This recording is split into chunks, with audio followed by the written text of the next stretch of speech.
Hello बच्चों, तो question देखते हैं कि FeH2O6 plus 3 and FeCN6 minus 3 differ in dash. पहला ऑप्शन दिया गया है oxidation number, second option is coordination number, third option is structure, fourth option is magnetic nature. तो इस क्वेश्चन को सॉल्व करने के लिए जो की कॉन्सेप्ट की हमको ज़रूरत है वो ये है कि हमको पता रहना चाहिए यहाँ पे जो दो लिगेंड्स दिया है, एक है H2O और एक है सियानो यानी कि CN। तो जो H2O है वो वीक फील्ड लिगेंड है और जो सियानो है वो स्ट्रॉन्ग फील्ड लिगेंड है। वीक फील्ड लिगेंड के केस में कोई पेयरिंग नहीं होगा यानी कि हुल्स रूल फॉलो करेगा, और स्ट्रॉन्ग फील्ड लिगेंड के प्रेजेंस में पेयरिंग हो जाएगा इलेक्ट्रॉन का यानी कि हुल्स रूल फॉलो नहीं करेगा। अभी हम कंपेयर करते हैं दोनों कॉम्प्लेक्सेस को।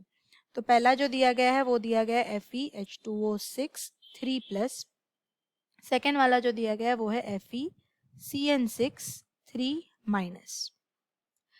तो यहाँ पे जो Fe है उसका ऑक्सीडेशन स्टेट अगर निकाला जाए तो Fe को अगर हम x लेंगे, x प्लस H2O का कॉन्ट्रीब्यूशन 0 रहता है, तो 0 into 6 is equal to +3 overall charge है यानी कि x का वैल्यू आ गया +3। तो ऑक्सीडेशन स्टेट यहाँ पे Fe का +3 है। सेकेंड केस में देखेंगे तो Fe का अगर हम वापस से x लेंगे, x प्लस Cn का होता है -1 कॉन्ट्रीब्यूशन, तो 6 Cn का हो जाएगा -6 और ओवरऑल चार्ज दिया है -3, तो x का वैल्यू यहाँ पे भी +3 आ जाता है। तो दोनों के केस में Fe का जो ऑक्सीडेशन स्टेट है वो +3 है, तो ये तो डिफर नहीं कर रहा। कोऑर्डिनेशन नंबर मतलब क्या कि कितने लिगेंड्स हैं, तो यहाँ पे अगर हम देखें तो यहाँ पे भी 6 लिगेंड है और यहाँ पे भी 6 लिगेंड है, तो दोनों के लिए कोऑर्डिनेशन नंबर जो है वो 6 ही है, ये भी डिफरेंट नहीं है। अब स्ट्रक्चर अगर देखें तो स्ट्रक्चर के लिए हमको इसका हाइब्रिडाइजेशन निकालना पड़ेगा। तो यहाँ पे देखेंगे Fe का +3 स्टेट है, तो +3 स्टेट है तो इसका इलेक्ट्रॉनिक कॉन्फ़िगरेशन आ जाएगा 3d5 4s0।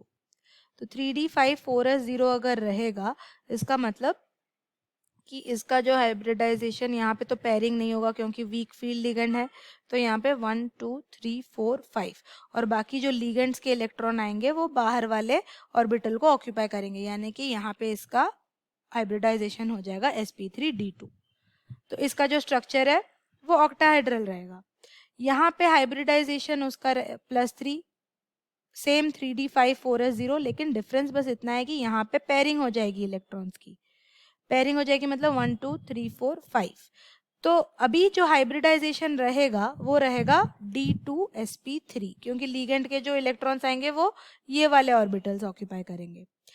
अब D2sp3 हो या sp3d2 हो, उसका स्ट्रक्चर हमेशा ऑक्टाहेड्रल रहता है, तो हम लिख सकते हैं कि स्ट्रक्चर भी कॉमन है दोनों का जो कि है ऑक्टाहेड्रल। तो this is also not different. अब बच गया मैग्नेटिक बिहेवियर। अब मैग्नेटिक बिहेवियर के लिए हमको देखना पड़ेगा कि नंबर ऑफ अनपेयर्ड इलेक्ट्रॉन्स कितने हैं। नंबर ऑफ अनपेयर्ड इलेक्ट्रॉन्स इस केस में 5 हैं, तो इसलिए हम कह सकते हैं कि this is paramagnetic in nature, paramagnetic. But यहाँ पे देखेंगे तो इसके जो इलेक्ट्रॉन्स है यहाँ पे n इज इक्वल टू 1 है, तो पैरामैग्नेटिक तो है but not highly paramagnetic, very less paramagnetic.